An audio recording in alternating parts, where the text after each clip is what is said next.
Grim love. It was a vast assumption for Bard to believe the other man in the elevator was actually a man.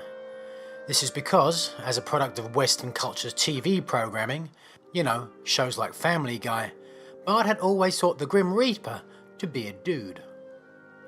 But when Bard saw the Reaper, standing idle and pushing the heat-sensitive elevator buttons to no avail, gender wasn't on his mind.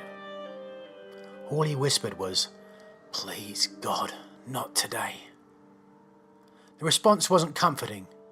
Bard, holy shit, I've been looking everywhere for your sorry ass. I'm assuming you know why I'm here. Bard didn't respond though, mouth agape. All he heard was the voice, not the words, and it was that of a somewhat sexy female. This he, sporting a tattered charcoal cloak and gripping a menacing scythe, was actually a she. Behind that skeletal face, one of every Halloween horror imaginable raised the opposite sex of which Bard had spent the better part of his life trying to understand. He should have known it would be a woman sent to reap and collect his soul. After all, his 2 ex-wives had taken everything else. The elevator then interrupted the man's dumbfounded thoughts, buzzing to his obstruction between the doors.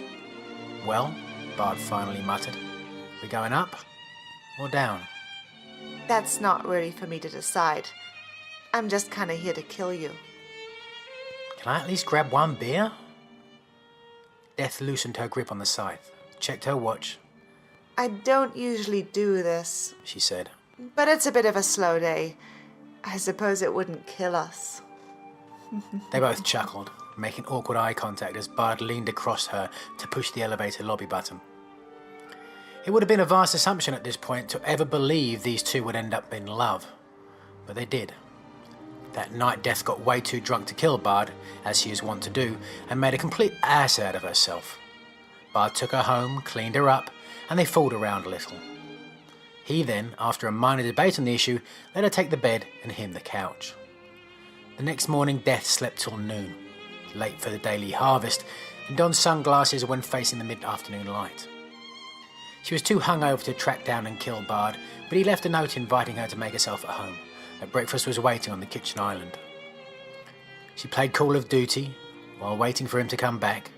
She smoked pot to pass the time. Once Bard returned, they sat together and killed CG Germans throughout the night. They made a good team.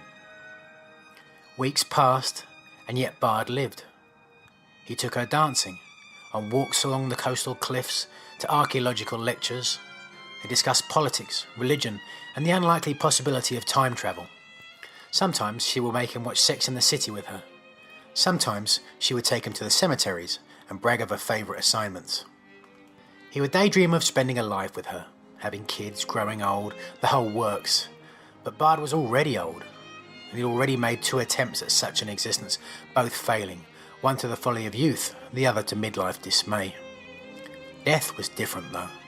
She renewed Bard, making him think he could do life all over again, and somehow get it right this time. They made a good team, but this isn't to say every moment was coming up roses. They would fight over petty bullshit, usually both drunk, with Death threatening to kill him and Bard threatening to kill himself just the same, out of spite of course. They'd later joke and refer to such arguments as death-defying altercations. It was cute, and they both knew it. Despite the mutual obsession though, they still hadn't made love yet, and it wasn't due to any pragmatic lack of flesh either. Bard would tug at her cloak in fits, but she'd refuse. He'd send her provocative text to no response. There was embarrassment strung across her bones, or maybe just hiding somewhere in that vacant ribcage of her chest, but she never confessed the shame, not even during the recurring inebriated nights. "Why won't you just fuck me?" he blurted one evening during foreplay. "Are you seeing other people? Is that it?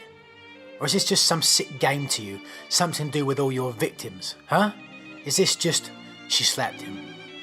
He open-mouthed kissed her. She pushed back. He pulled her in. "Hey," he said. "Hey," grabbing her face. Please just be honest with me." To this she broke down, knowing the hurt she was fully capable of, and clutched him like the life she wanted so badly. I used to be beautiful. She lamented. I hate what I've become. I hate it. And I could never give you what you need. I work strange hours, I'm moody, and my boss is such a dick. He really wants me to kill you. Bard grabbed her by the hand. He knew what it was to work for an arsehole. Hey, he whispered. Just kill me when you're ready. But please don't drag this out. That night they made love like they'd been doing it for eternity, grace and ease lubricating the eccentricity. Death was nothing more than bones beneath that robe, but Bard handled every joint, knuckle and spinal column with care. And when she would weep, thrusting aggressively and grinding her hips into his, he would draw her in, running a hand down her femur and breathe her breath. Thrust after thrust, dark orgasm after dark orgasm, they felt alive together, ravishing and abusing each other with only the lonely passion that flirting with death can bring. They tore each other apart, creating galaxies in the space in between. He tasted her marrow, she his mortality. Brad's body wasn't found for nearly a week. Not until the odour overtook his apartment complex and neighbours became concerned.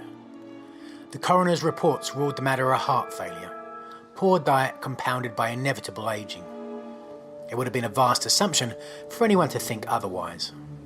It would have been a vast assumption to ever think the true culprit was the grimmest of love.